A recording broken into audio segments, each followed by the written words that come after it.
అందరికీ హాయ్ అండి. ఈరోజు చేపల పులుసు చేస్తున్నాను. మా బాబు బజార్కి వెళ్ళి చేపలు తెచ్చిండు, 2 కేజీలు చేపలు తెచ్చిండు. ప్రాసెస్కి వెళ్దాము. బాండి పెట్టుకొని తగినంత ఆయిల్ వేసుకొని అందులో కొంచెం జీలకర్ర, మెంతులు పోపుకి వేసుకోవాలండి. నేను ఇక్కడ 3 ఉల్లిగడ్డలు కోసుకున్నాను. 3 ఉల్లిగడ్డలు తాలింపుకి వేసినానండి. ఫ్రై అవ్వాలి, ఉల్లిగడ్డ ఫ్రై అవ్వాలి మంచిగా.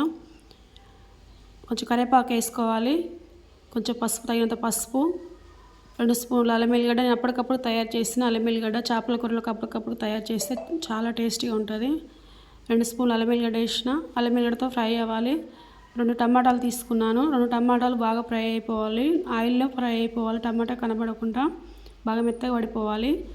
2 స్పూన్ల కారము, తగినంత ఉప్పు వేసి కలుపుకోవాలి. కారం కొంచెం ఫ్రై అవ్వాలి ఆయిల్లో. ఫ్రై అయిన కారంలో 2 కిలోల చేపల ముక్కలు నీట్గా చేసి పెట్టుకున్న చేప ముక్కలు అల్లేసి ఫ్రై చేసుకోవాలి. కొంచెం ఆయిల్లో అవి నీసు వాసన రాకుండా అవి బాగా ఫ్రై అవ్వాలి. కొద్దిగా ఫ్రై చేసుకోవాలి. మూత వేసి కొంచెం మగ్గేసుకోవాలి 10 నిమిషాలు. తర్వాత తగినంత, నేను అక్కడ 100 గ్రాముల చింతపండు తీసుకున్నాను, గుజ్జు. తగినంత గుజ్జు పులుసు పోసుకోవాలి, చింతపులుసు పోసుకోవాలి. తగినంత ఉప్పు చూసుకొని మూత వేసుకోవాలండి. మూత వేసి అటు ఇటు కలిపి మూత వేసుకొని ఒక 10 నిమిషాల దాకా మూత తీయకుండా చూసుకోవాలి, ఉడకకుతట్టు చూసుకోవాలి. అటు ఇటు కొంచెం ఉడుకుతప్పుడు కలుపుకోవాలి. కలుపుకొని మళ్ళీ మూత వేసుకోవాలి.